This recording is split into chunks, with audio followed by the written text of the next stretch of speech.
Thank you for the opportunity to speak. Oil-free Otago, which I represent, supports a clean tech future for Dunedin. We oppose deep-sea drilling off our coast for many reasons, but today I'll discuss one of those reasons: climate change, in relation to the Trans-Pacific Partnership Agreement. Firstly, the content of this so-called trade agreement is secret, as already discussed, and intended to be kept secret for 4 years after the deal is signed. All we know is from leaked documents. My father always told me never to sign anything I hadn't read. As a union organiser, I say the same to union members. Yet New Zealanders are expected to trust our negotiators without seeing the content, and that makes me very nervous. Local governments are in the business of long-term planning. Long-term, we must cease the dumping of greenhouse gases into the atmosphere to curb human-induced climate change. We know this.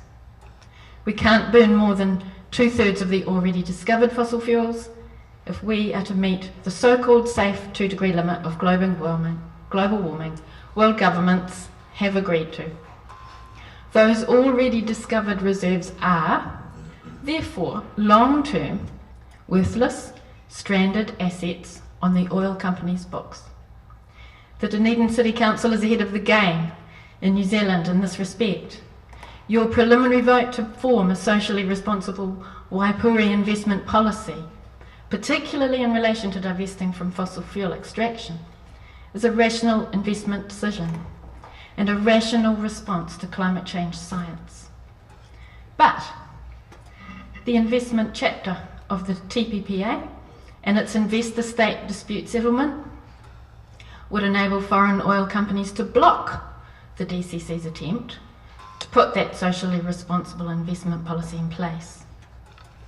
The TPPA would directly affect you as a council by allowing foreign companies to prevent you from making an ethically responsible long-term decision on behalf of your constituents. Foreign oil companies would be able to sue our government in an international tribunal for many millions of dollars if they decided that your action to divest impeded their ability to make a profit. In the same way, if foreign oil companies decided that enforcing stronger health and safety rules, for example, to insist that a capping device or a backup vessel be present at a deep-sea drilling operation, they would be able to sue.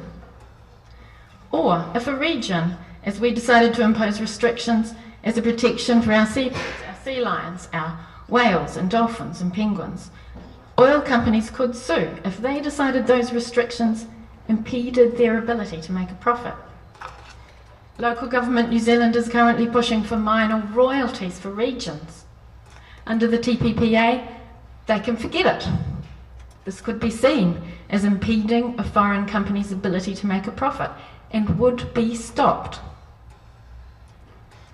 If the unthinkable happened, if there was a major oil spill or gas blowout, and if our region banned the use of the known carcinogen Corexit, the oil company that manufactures Corexit could sue if it decided our ban impeded its ability to make a profit. If a foreign company decided that any action to curb greenhouse gas emissions, say, like imposing a true and realistic price on carbon, impeded their ability to make a profit, they could sue or threaten to sue. Does this sound like make-believe?